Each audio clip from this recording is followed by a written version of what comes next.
You are listening to How to Get Over Your Ex, episode number 209, a simple breakup tool that you can use today for immediate relief.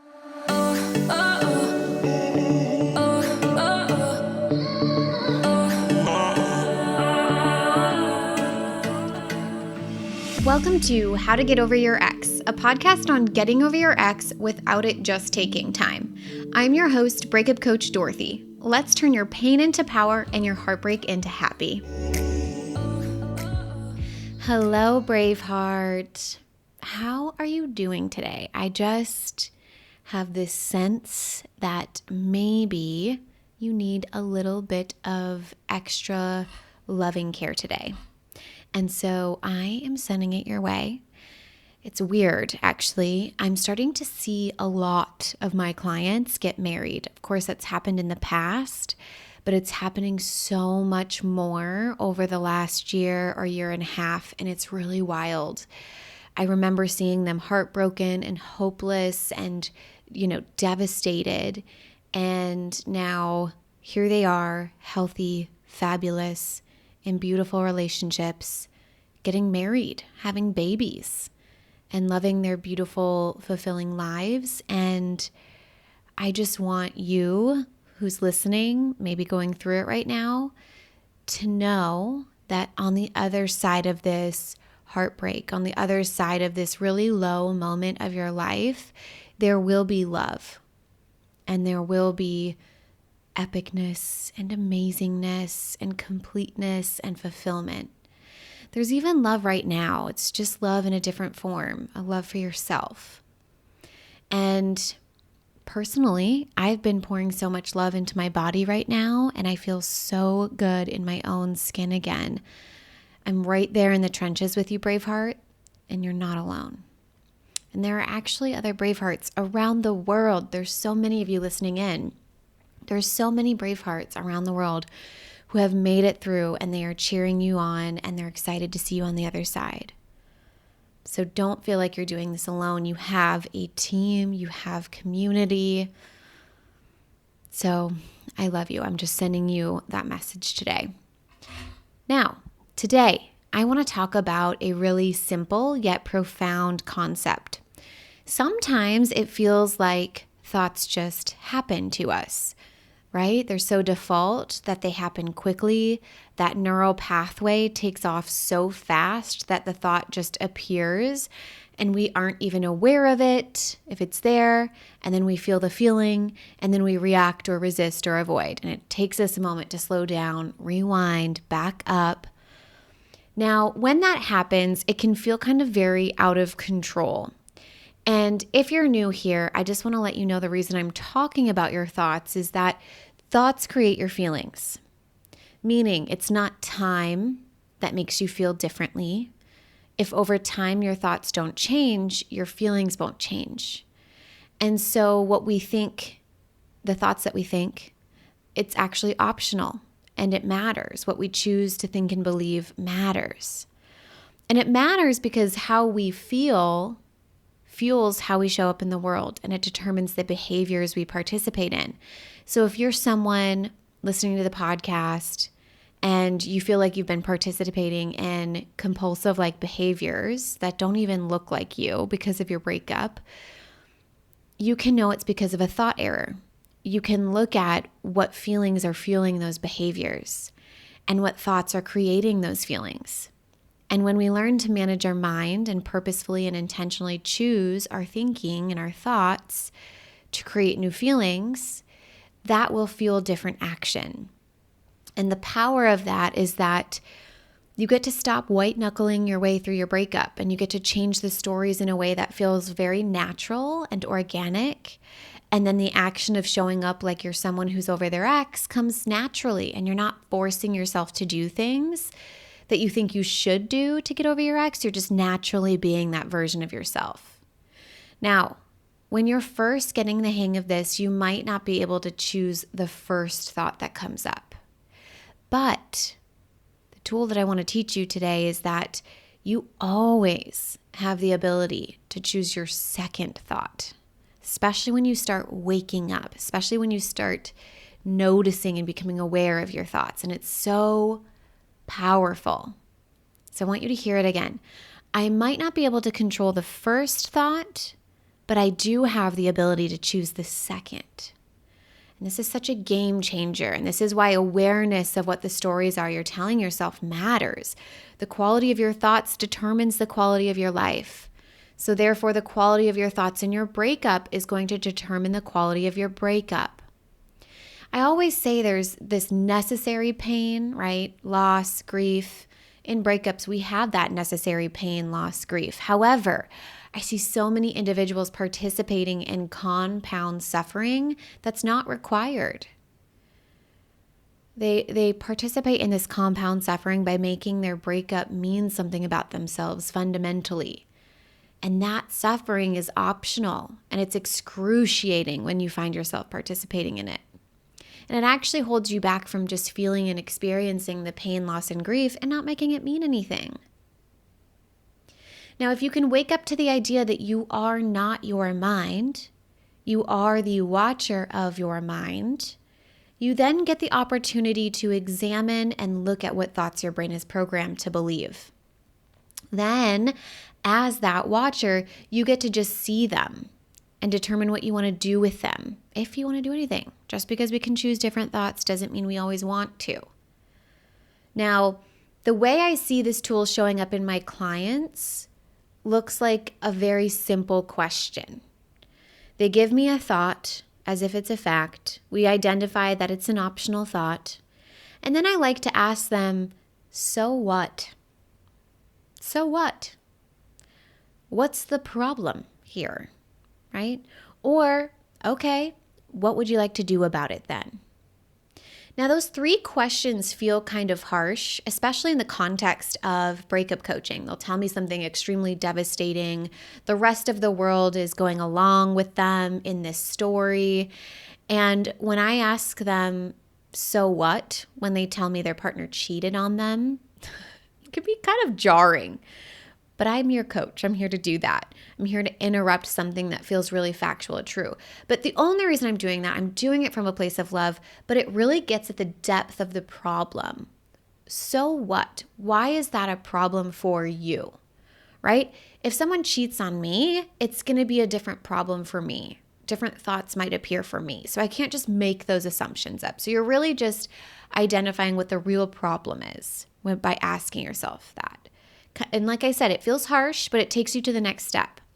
And I want to give you a real world example of this tool in action from a client I was coaching this week. Okay. So this individual, she's in week 2 of the Get Over Your Ex program, and she comes to me and she says, Dorothy, I need coaching today. I feel like I'm going to keep doing this forever. This is a client who has noticed a pattern in her relationships of codependency and how she chooses men. And the thought that came to her was, I'm just going to keep doing this forever. And that created a lot of fear, right? So when I asked her, so what? She said, well, I won't be able to have a healthy relationship. And then I proceeded to ask her, what do you want to do about it? And she said, I need to be fully healed before I can begin to be in a new relationship. Now, both of those secondary thoughts feel kind of defeating, right? I won't be able to have a healthy relationship, and I'll need to be fully healed. That feels like a lot of work, and that feels almost unattainable. So the first thought isn't helping, and the second thought isn't helping, right? So first thought is very automatic. It's, I'm going to keep doing this forever. She had a lot of evidence for me. She said it came up, I don't remember the exact numbers, but it was like it came up in 7 relationships over 18 years or something. The secondary thoughts to I'm going to keep doing this forever were I won't be able to have a healthy relationship, and I need to be fully healed before I can begin to be in a new relationship.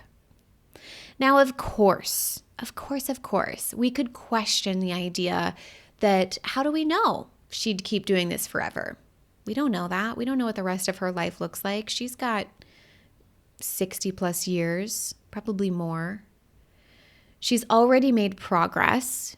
She sees it now. She sees the pattern in a way she never saw it before. And she has tools she's never had. And she's different than all the years she's participated in these codependent behaviors. But sometimes you might resonate with her. Sometimes that can feel like a stretch to even start beginning to open up that and question that. So one of my favorite things is going to worst case scenario, saying like, yeah, what if this does last forever? Say perhaps these behaviors will pop up once in a while in your life. Then what? Right? And that's what the so what and why is this a problem question, and identifying those secondary thoughts is really powerful.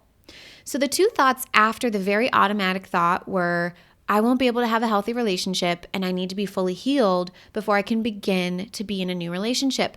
And I think everyone listening here kind of like nods in agreement with that, right? We can see a lot of collective thought patterns that the rest of the world would agree with this. We've got to get into this mentality that we need to clear up all of our old patterns, take care of our old baggage, get rid of it before we enter into a new relationship. However, just hear me out for a second. Let's really think about this. Will we ever be fully healed? Will we ever learn all of this work to a point where we never, ever react to our emotion? Is that a possibility? Maybe. I'm never going to say never, and I don't want to say anything is impossible. However, I'm human, and I plan on being human for the rest of this lifetime. And from my experience, humans aren't perfect. We're actually kind of messy, sometimes extremely messy. And I would just really love and appreciate having a partner who can hold that messiness, who can help me grow from my messiness and get better, who has the patience for the part of me that is so far from perfect. Now, wanting that, then does that really mean I'll never have a healthy relationship just because sometimes wounded parts of me pop up, trauma's triggered, or God forbid, I go through another traumatic event in my life and I can't keep it all together? I need a partner who can hold that, who can have room for that. And I also want to be that partner. I want to be that soft landing space for someone else. I was reading this book today. This is a little off topic, but I was reading this book today called Us by Terrence Real, and he talks about how scientifically we aren't meant to self-regulate our nervous systems. We are meant to co-regulate with other humans. And he talks about toxic individuality. It's a whole thing. So what's interesting is that connection is the core of our existence. Now, don't get me wrong, I love self-regulating. And I love that I have that skill set. And I'm going to use it for the rest of my life. And I'm so glad I have it. And I love being not at the effect of other humans or anything that's outside of my circumstances. I don't have to feel any sort of way without my permission to feel that way. And I'm in control of that. However, at the same time, I would love, and I do want a partner who can help me co-regulate in extreme circumstances and even in small ways throughout my day-to-day life. Both of those things can exist. So when I'm sitting there watching my client tell me about her thoughts and we're questioning them, she's afraid she's going to have these codependent behaviors for the rest of her life. I wondered, what if you keep that first thought and you create a new second storyline? I wondered if she could create some secondary storylines. I'm gonna share some that we came up with together. I may keep doing this forever, and I can still have a healthy relationship. I may keep doing this forever, and I can continue to work on it. I may keep doing this forever, and I can find a partner who wants to help me grow through it. I may keep doing this forever, and there's nothing wrong with me. Notice the energetic shift Notice your feelings change with those secondary thoughts. And think about how differently this client carried herself throughout her day, the rest of her day, realizing this. Not only was her day-to-day different, but it's shifted the trajectory of her life. She believes she can be in a relationship now. She believes healthy relationships are for her. And for the version of her today, who she is today is enough. Now, that doesn't mean she's going to run into dating other people right now. She's only week 2 in the Get Over Your Ex program. But the fact that it's available to her as an option now, whereas that same morning it wasn't to her brain, is a huge weight off her shoulders. It's a relief, right? You feel an energetic shift there. I'm not saying that she should keep participating in codependent behaviors. We can clean that up easily within the program. We're going to. However, in the beginning, sometimes thoughts feel sticky or heavy or just feel so automatic that even when those thoughts feel automatic, I want you to recognize how much more control you actually still have. The power of choosing your second thought if something feels really sticky with the first thought, or it feels overly automatic, is an amazing tactic that I want you to start utilizing in your life and in your breakup. Like I said, of course, if you can question that first thought, awesome, do it. But if you're in the beginning stages of this and you have a second thought that's helpful to you to give you space to even explore the first thought and see what else you're making it mean, why it's a problem, and see that even if it was true, there are things that can be done to resolve it, do it, right?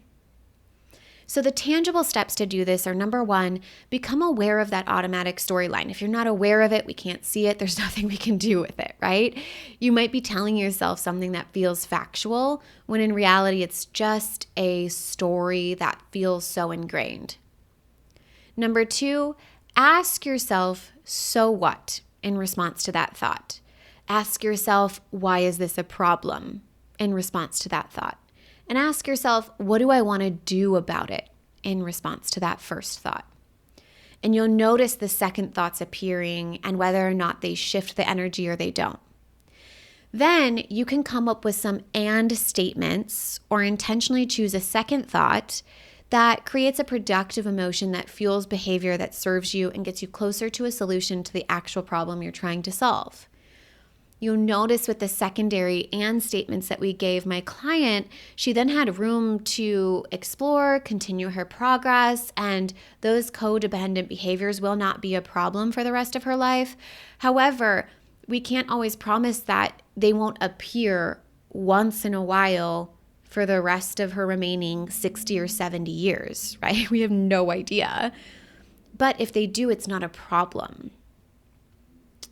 All right, my brave hearts, I hope you found this helpful. Thank you so much for tuning into today's episode. I love you so much. If you did find this episode helpful, please share it with someone who needs to hear it. Don't forget to subscribe to the How to Get Over Your Ex podcast for more episodes like this. And if you found any of our episodes helpful, we would love a written review on the Apple Podcast app to help other heartbroken humans turn their pain into power and their heartbreak into happy. I hope you all have an amazing week, and I will talk to you next time. If you're loving the How to Get Over Your Ex podcast and you want to learn how to get over your ex in 3 months or less to build a life better than the one you thought you had with your ex, I would like to personally invite you to my next group course where we take everything you've learned here on the podcast and apply it to your life. Come check it out at www.lifecoachdorothy.com.